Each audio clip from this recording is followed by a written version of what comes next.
This video explains the first 4 screens in the end-of-year process. If you haven't already, you may want to watch the overview video for the end-of-year process, as well as the video covering the optional backups to perform before closing your school year. To get to the end-of-year process screens, select the Setup icon. Select the End-of-Year black tab. This launch screen gives you an overview of the process. There are several steps in this process. Charms will walk you through each step. You can skip any step of the process, but remember that once you do perform any step, it cannot be undone. Another thing to note on this screen is the warning at the top. Do not begin the end-of-year process until you are completely finished with the current school year. When you are ready to begin, select Start. The first step checks for outstanding inventory. This screen lists inventory assignments. Students who are departing your school have a red dot next to their names. These red dots are important as these students are processed differently. On this screen, note that any inventory currently checked out to a student with a red dot will be marked as unassigned during the end-of-year process. When you continue with inventory checked out to a red dot student, you are letting Charms know that these items have been returned. Alternatively, you can click on a student's name to go to the Assign Return Inventory screen for that student. Students without a red dot will retain their inventory assignments for the next school year during the end-of-year process. When you have completed viewing the outstanding inventory, select Continue to Step 2. This screen checks for outstanding uniforms. Again, when you continue with uniforms checked out to red dot students, you are letting Charms know that these items have been returned.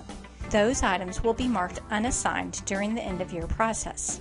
Or you can click on a student's name to go to the Assign Return Uniform screen for that student and check the items in individually.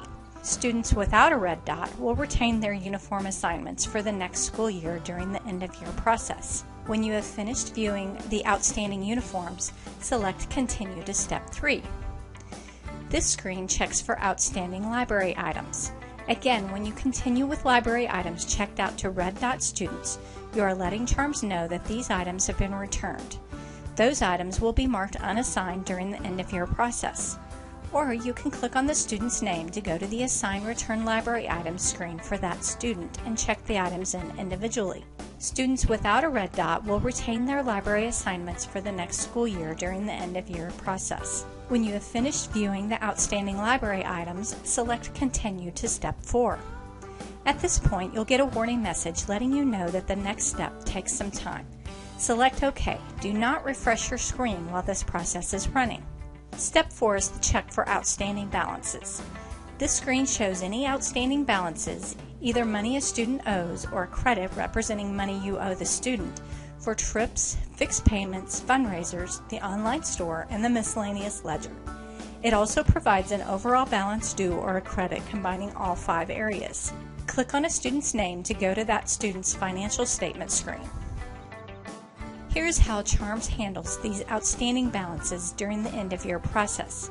For students departing your school or those with a red dot, you can transfer the balances to another student using the miscellaneous ledger screen. If you do not transfer the amounts, the balances will be cleared. For students remaining at your school, you will have the option in the next step to roll the balances into the new school year. If you do not, those balances are also cleared during the end-of-year process. When you have finished viewing the outstanding balances information, select Continue to Transfer Graduate. The remaining steps in the end-of-year process are covered in additional videos, and be sure to check out our library of videos for help with other Charms Office procedures.